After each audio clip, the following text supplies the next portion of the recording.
Hello there, friends. Welcome back to another episode of Generation Tech. My name is Alan. Sometimes someone does something so epic, so purely inspirational and selfless that it reverberates not only in our galaxy, but in the galaxy far, far away. The story I'm about to tell you today is honestly kind of messed up. It involves real-life massacres, real-life heroics, and just real-life tragedy. So if that's not your kind of thing, probably don't recommend you continuing. In 2019, a mentally disturbed gunman carried out a mass shooting at the University of North Carolina at Charlotte. Armed with a pistol, the gunman entered room 236 in the Kennedy building, which had 60 students in it attending a lecture. The gunman was armed with a Glock 17, which has a double stacked magazine. That means a lot of bullets for a pistol of this size. And the situation was looking really grim. As the gunman started opening fire, the students started panicking, running towards the exits. The instructor for the course, Adam Johnson, managed to get one of the doors open, and he was helping people out. But due to the layout of the room, some students, including 21-year-old Ri-Lee Howell, was unable to escape the situation. In these type of horrific situations, it is recommended that you obviously try to escape, run away from the gunman, or try to find shelter. But if you can't do that, if you have nowhere to run, oftentimes direct action is the only course you can take. You shouldn't freeze, basically, in these moments. And, unfortunately, a lot of people freeze. I think I'm that type of person. I usually freeze. I'm not a flight or fight kind of guy. And that's not a good thing to do in these situations, basically. While the chaos unfolded, Ri-Lee Howell didn't freeze. He actually charges the gunman. He takes several rounds center mass before knocking the individual down. And as he held him on the ground, he yelled to the other students around him to go and go. Ri-Lee Howell would be killed by the gunman for his heroic actions. One other student would also perish, and 4 other students would be wounded, but this situation could have been much worse. The gunman had more than a dozen magazines on his body. He was ready to engage in a pretty prolonged shootout with the police. He could have killed a lot more innocent people. For some reason, when Ri-Lee Howell tackled this individual, a switch flipped in his mind, and he essentially gave up, just like that. And so no one actually got shot after Ri-Lee Howell made his move. I don't really know why the shooter stopped. Maybe he had some remorse after killing Ri-Lee at such close ranges. Maybe it's because, this guy was a coward and he never had any physical altercations before, and the act of someone tackling him made him afraid or just made him change his mind. I don't really know. But I do know that Ri-Lee saved a whole lot of lives that day. The gunman let off around 17 rounds, and 8 of them ended up in his body. Those are rounds that could have hit other people, but he essentially took them. It's incredible that someone would actually run towards gunfire in order to save people in a situation like this. I don't know what made Ri-Lee do what he did, but we should study him because he's a real-life hero, right? He's not a fictional character.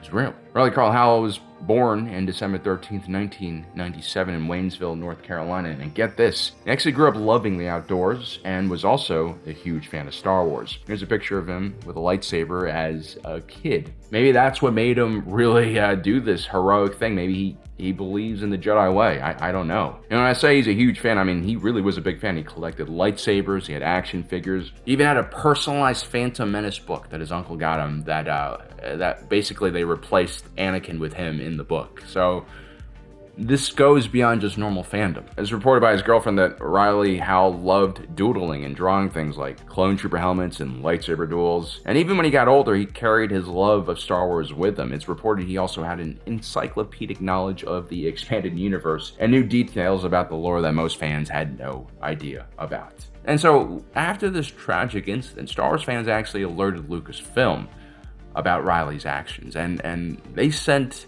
his family this letter. To the Howell family, in the wake of your recent tragedy, everyone here at Lucasfilm wishes to express our dearest condolences. Ri-Lee's courage and selflessness brings out the Jedi in all of us. We hope you may rejoice in his memory, and we join you in honoring his life and example. As a small tribute, our story group has incorporated a reimagining of Ri-Lee's name as a character in the Star Wars galaxy. We can't reveal the specific details at the time, but the character's name will appear in a forthcoming book publication later this year. The letter ends with, "The Force will be with Ri-Lee and all of you always." Later that year, this entry would appear in the Rise of Skywalker visual dictionary. Jedi Master and historian Ri-Lee Howell collected many of the earliest accounts of exploration and codification of the Force in the Unanamoca, a 2-volume combination of codex, correspondence, and scrapbook. Though much of its content would later be stored in holocrons, which have since been lost, the physical books have passages written in the hands of the original sages, carefully preserved by Howell. It might seem like a lackluster tribute, just a little footnote at the bottom of a book. But there's something really beautiful about the fact that Ri-Lee was turned into a guardian of Jedi knowledge and values, a preserver of the Jedi way and code. It's even more beautiful that when Luke Skywalker was looking for what the Jedi actually represented, their true meaning, it was Howell's work that presents him with all of the answers. Look, I'm not a huge fan of the sequels, but I'm okay with this.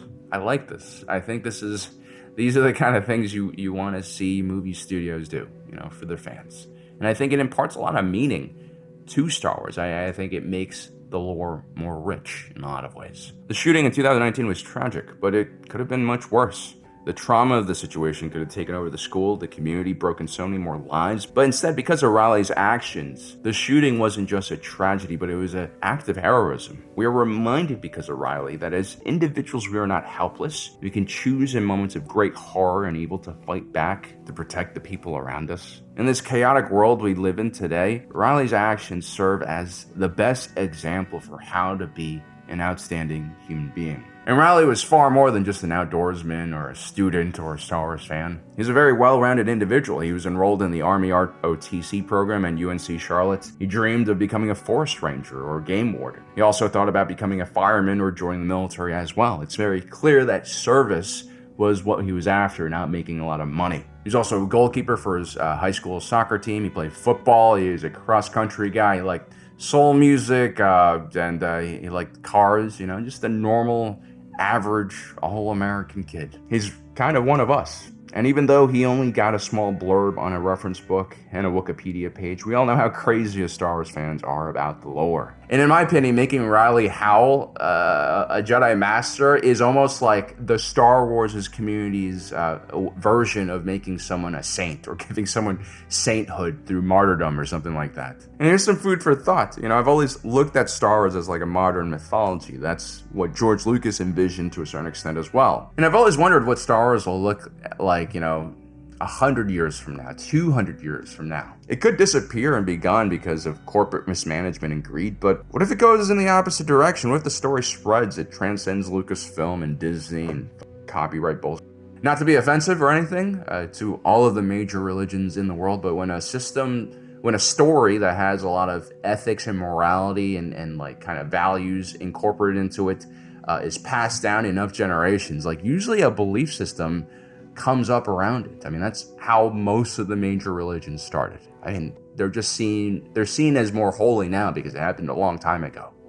But who knows what the world will look like 1,000 years from now. Heck, in 2001, a census in the UK had 400,000 Brits identifying as followers of the Jedi religion. And so this does matter. Making Ri-Lee a Jedi Master is not just some nonsense, empty gesture. I think that this could grow into something if the fans want it to. Ri-Lee Howell's family did set up a foundation after his death. All donations are collected to benefit the victims of gun violence. I believe that campaign is now defunct, though. This happened, many years ago. But the problem that caused Ri-Lee to lose his life is still ongoing today, which is, mentally disturbed individuals getting their hands on firearms and causing these kind of incidents. In the US, gun laws are pretty convoluted and confusing. We have different rules at the federal and state level. This creates an inefficient system with many gaps in it that can be easily exploited. This isn't about being pro or anti-gun. I think a lot of things in America become like gamified, like it's a f***ing football game. The reality is everyone wants better, more efficient regulation and trying to make sure that whatever system we have actually works. There's bipartisan support for increased background checks, including a separate mental health check that is designed to keep guns out of the hands of people who really shouldn't have them. And believe it or not, the majority, like a large majority of gun owners also support these type of legislations because it makes sense. If I'm a gun owner, I don't want other people doing crazy things so that it tarnishes my reputation as a gun owner or limits my access to things that I want, right? It makes no sense to just have this kind of open system where any crazy person through private sales or or through a gun show can get a firearm. No, I don't want that. But anyway, sorry to get on this little tangent. This kind of stuff really does bother me. And I think when you lose someone like Ri-Lee Howell, a young 21-year-old man who had his whole entire life ahead of him, a life that was going to be dedicated to service of his community, to helping other people, it wasn't necessary to cash him in at that point, cash him in and let him give his life just because this one crazy asshole decided to take a pistol, go into a school, and ruin everyone's day. That kind of stuff really needs to be stopped. Anyway, guys, I hope you enjoyed today's video. Don't forget to subscribe. Hit that notification button down below so you don't miss out on the rest of our awesome content. As usual, my name is Alan, reminding you that my allegiance is to democracy, to the Republic. I'll see you next time.